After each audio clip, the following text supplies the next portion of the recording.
तर शेतकरी मित्रांनो, जय जवान जय किसान. आपण शिवकल्याण बहुउद्देशीय सेवाभावी संस्थेच्या माध्यमातून जे ग्रामीण भागात युवा शेतकरी, शेतकऱ्यांचे पुत्र काहीतरी नवीन उद्योजकता करण्यासाठी प्रवृत्त झाले, त्यांचेच व्हिडिओ घेऊन आपण आपल्या तरुणांना मार्गदर्शन करण्यासाठी आपण व्हिडिओ बनवत आहोत. तर आज आपण राम सर यांच्याकडे आलो. त्यांनी कमीत कमी खर्चामध्ये या दुग्ध व्यवसायाला सुरुवात केलेली आहे. त्यांनी जे भांडवल हे जे शेड खर्चात कमी केलेलं आहे ते आपल्यासाठी एक प्रेरणादायी राहील आणि आपल्या उत्पन्नाचा स्रोत वाढवला, यासाठी आपण त्यांच्याकडून माहिती घेऊ. तर राम सर, हा जो शेड उभा केला हा तुम्ही किती दिवसापूर्वी उभा केला?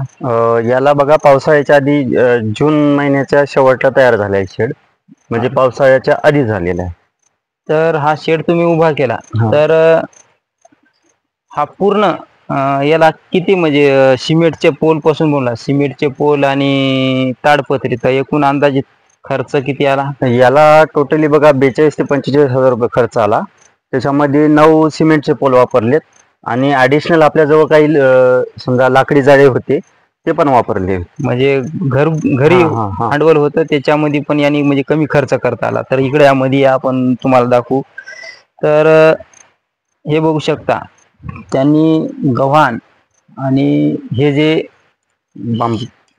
हे काय हे टाटवे हे ताटवे वरी टाकलेले आहेत आणि ताडपत्री याच्यावर ताडपत्री, म्हणजे असा कोणताही मोठा खर्च की जर आपण शेड बांधायलो, पत्र अंगल याच्यामध्ये न घालता. आणि हे बघू शकता सिमेंटचे जाळे.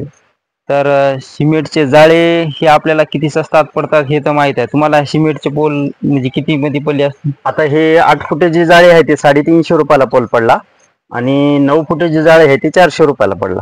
म्हणजे 50 रुपयाच्या फरकामागे पडले 1 फुटाच्या.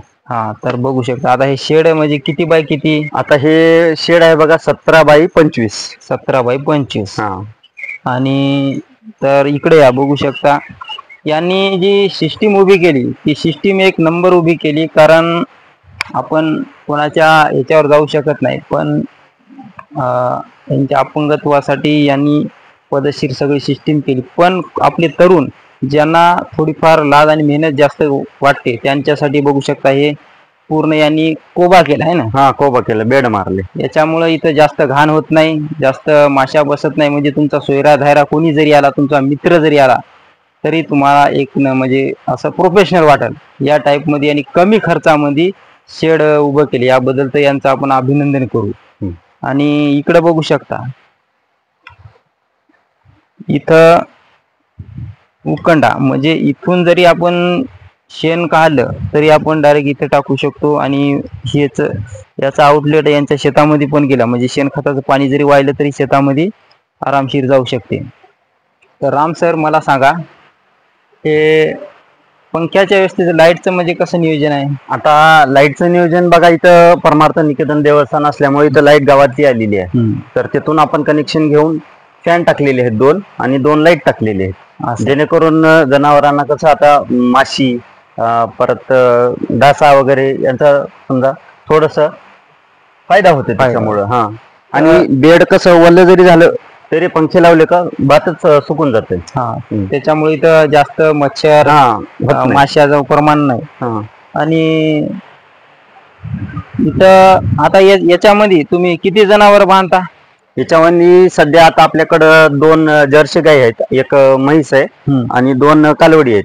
आणि म्हणजे किती दूध निघते रोजचं? रोजचं दूध तर सध्या 10 लिटर जात आहे आमचं. 10 लिटर 2 गाईचं एका टायमाला, म्हणजे 20 लिटर 2 टाइमचं. 20 लिटर 2 टाइमचं, म्हणजे एकदम कमी खर्चामध्ये मित्रांनो तुम्ही या शेडचं एक नंबर उदाहरण तुम्ही घेऊ शकता. कारण इतक्या स्वस्तात शेड मला तर वाटतं की होणारच नाही. मी आजपर्यंत पाहिले त्याच्यामध्ये तर इतक्या कमी खर्चात इतकं प्रोफेशनल शेड झालेलं नाही. जर तुम्हाला असं करायचं असेल तर नक्कीच राम सरला तुम्ही भेटू शकता. आणि तुम्ही किती खर्च आला म्हणलेला? 42 ते 45,000 रुपये. 42 ते 45, 19 बाय 17 बाय 22. 17 बाय 22, म्हणजे आरामशीर. याच्यामध्ये किती जनावर? 5 जनावर आरामशीर बसू शकतात. 5 जनावर. आणि यांचं नियोजन सध्या तुम्ही समजा हे असे यानं आपल्या कोयत्यानं तुकडे करून कोयत्यानंच टाकले की सध्या कुटी मशीन नाही आपल्याकडे, येईल, उपलब्ध होईल काही दिवसामध्ये. शेतकऱ्या सुरुवात करावी लागते. सुरुवात करत करत आपण मग नंतर भांडवल गुंतवणं हे पण त्यांनी केलं. नाहीतर आपण आजकाल काय करायलो, पहिल्यांदा गुंतवणूक, कुटी मशीन आण, जनावर आण, ढोर आपल्या गोठ्याला जास्त खर्च, आणि पुन्हा कमी उत्पन्न व्हायला की आपली मानसिकता ढासळी. त्यासाठी नक्कीच तरुणांनी असं नियोजन आपण करू शकता.